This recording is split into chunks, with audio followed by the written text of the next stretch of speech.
We are live. Welcome, everyone. We are here for a very special evening of Stories for Healing.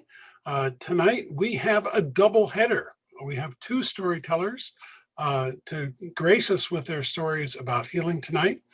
And just before we start, I want to remind you that this is something that we're doing every day at 2:30 and 8 p.m. East Coast time, 7 days a week, because, we're in a really kind of terrible place, whether it's your community or your country or the world. And while those of us who are suffering through the US election think we've got it bad, we're not the only ones. We all could use some healing. So what do we as storytellers do?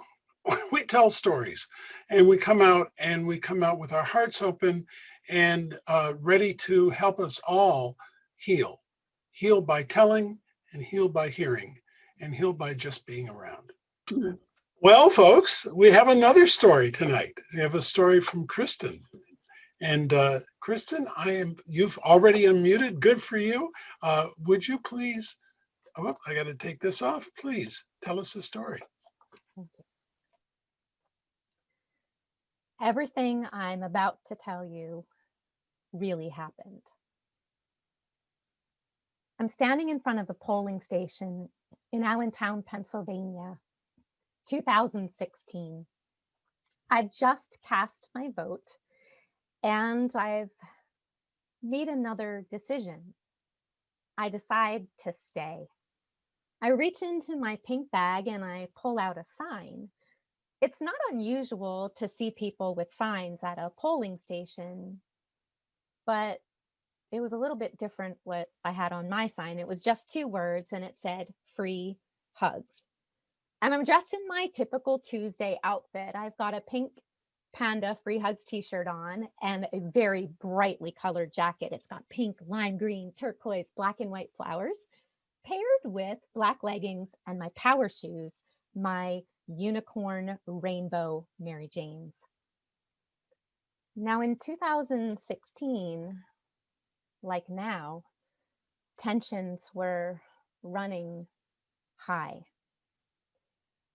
And it was a stressful time. Well, I take that free hug sign and I just hold it over my head and I smile and I wait. It never takes long. 5, maybe 10 minutes. And a young mother with 3 children, all girls, smiles and approaches me. And she says, I'm so excited. We are going to make history today. I brought my girls so they could witness it. A hug, that'd be great. And so she and I hug while her girls watch. And then her oldest, with long braids in pigtails, looks at her mom and says, Mom, can we take our picture with her? And the mom says, sure, honey, sure. And so the girls gather closer and I hold the sign above my head. Mom, make sure you get that free hug sign in the picture. Mom takes a photo with her cell phone. And then she takes her girls by their hands and they walk across the parking lot to the fire station so Mom can cast her vote. And just before they step in the door, the 3 girls look back over their shoulders with a big thumbs up sign. And I continue sharing hugs.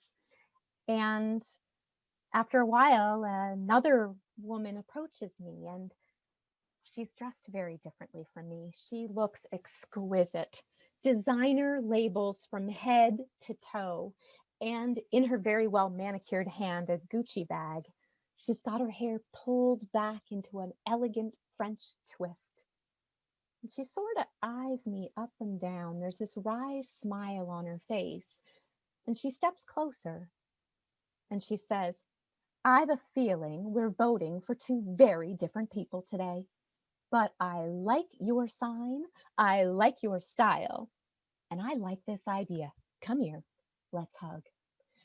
And she pulls me into an embrace and the 2 of us hug. And then she steps back and she says, are you planning on sharing hugs post-election? You know, no matter what happens, half the country is going to be sad.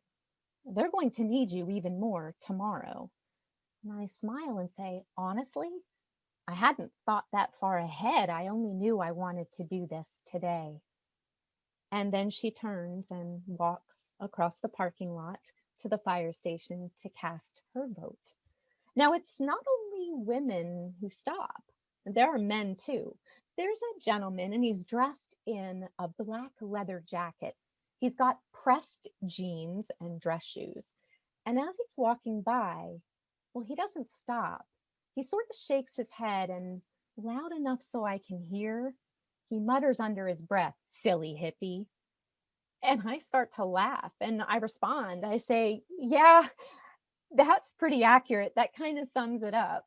And I guess because I laugh, he kind of smiles and laughs a little too. And then he makes his way across the parking lot, goes into the fire hall to vote. And a little while later, he emerges and he gives a big thumbs up, and he walks past me once again over to a group of young men. And they're all talking loudly, excitedly about how they are going to make history. And they're very obviously Trump supporters because that's what they're talking about back and forth. And I don't say anything. I just listen and I smile and I hold my sign over my head and I wait.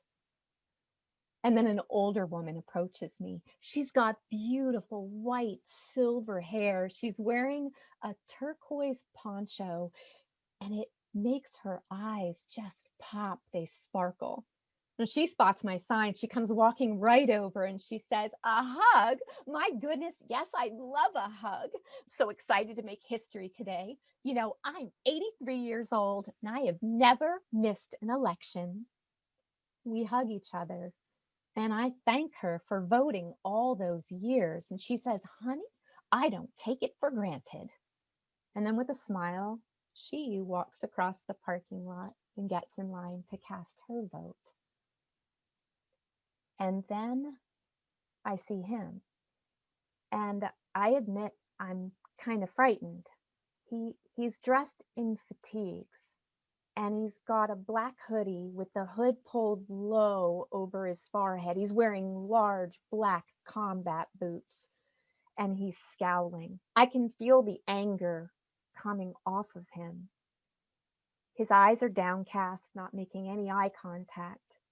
And I can't say I blame him. When tensions are running high, it can be hard to connect and make eye contact. And then for whatever reason, he looks up and he sees the words on my sign.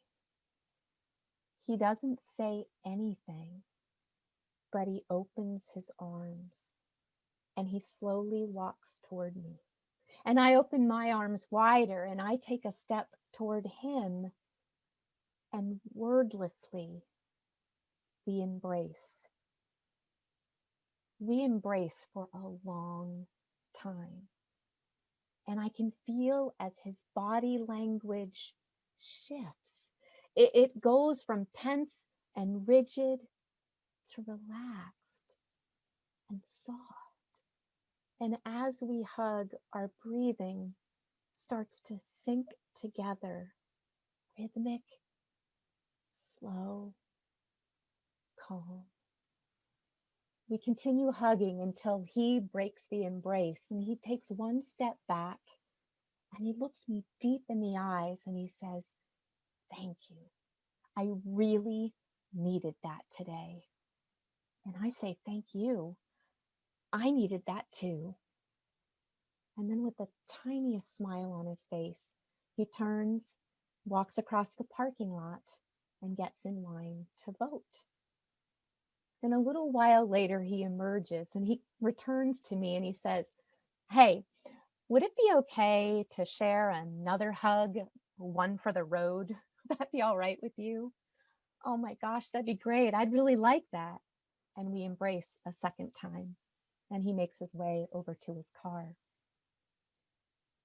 I stand there hugging for 3 hours, connecting across political lines, socioeconomic lines, age, genders, culture. And you may be wondering about that man in the leather coat.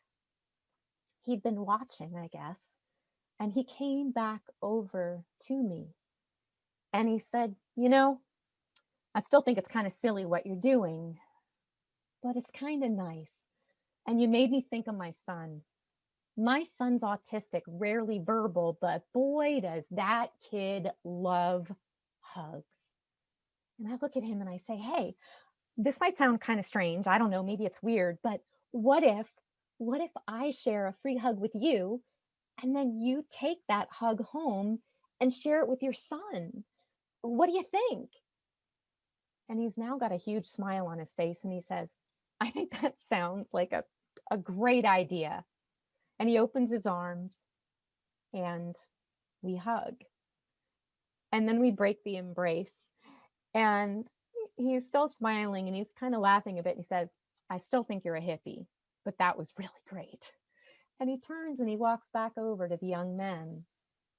And they kind of slap him on the back and they're laughing. And honestly, I'm not sure if they're laughing at me. But it's not relevant.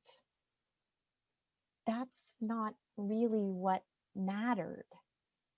What mattered was connecting across those political lines and socioeconomic and culture and ages and genders, and in that moment simply being human together. And I think about today, a few days post-election, and tensions are running so high. And I just wonder what could happen if we opened our arms to each other, even metaphorically, and if we allowed ourselves to connect one to another with compassion, whatever our beliefs. I just wonder, heart to heart, what might happen?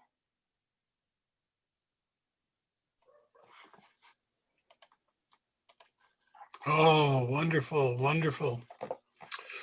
Oh, that must have been hard, Kristin. That must have been hard. No, it wasn't. No, that's the thing. It wasn't. And maybe it wasn't because I'd already shared hugs at protests. Okay. And I've seen what could happen, how people both sides would start hugging me. And then I've witnessed on 3 separate occasions at protests where protesters ended up hugging each other. Oh, okay. So I think because of having that, was it at times, what was more uncomfortable, honestly, was in Allentown, Pennsylvania, it's a pretty conservative area, was that people, and I actually meant to tell you this in the story, is not everyone, I mean, a lot of people walked by making what I call the grandma sound, going, oh, isn't that silly? She's ridiculous. Look at what she's doing. Who does she think she is? There's a lot of that here. So it was more courageous doing that. Didn't matter that it was at a polling station. Like here, doing that anywhere, people look at you like you're completely crazy. I'm okay with that. I mean, I've gotten okay with that over time. It was something I wanted to do this year, and honestly, if it wasn't for COVID, it was painful to not go and hug people. That's what was painful, is not being able to connect that way. Well, thank you for what you did and the wonderful way you tell it. Really, thank you. Really, thank you so much. Thank you both. Thank you, Laura. Okay, so now we're going to try and go back to me here just a second. There we are. So that's what you get when you hang out with storytellers. Okay, you get great stories. Some of them are traditional, some of them are personal, and all of them are told with an open heart. And I think we've heard that from each person today, that's the magic sauce, really, is trust and an open heart. And it's hard at times, but as Kristin has evidenced, practice can help. So practice your story listening skills and come back here tomorrow afternoon at 2:30 and at 8. Go to the YouTube channel and catch these and all the other stories as they come out. I'm very pleased to say that we have over 3 dozen storytellers already telling, And I checked just before we came online tonight, and the stories on Facebook have been seen over 1,100 times in 6 days. And there's over almost 250 views on YouTube. So there's something going on here, and I'm glad to be a part of it. So again, tomorrow evening, 2:30 in the afternoon, tomorrow evening at 8, and on the YouTube channel. Thanks again. Thank you.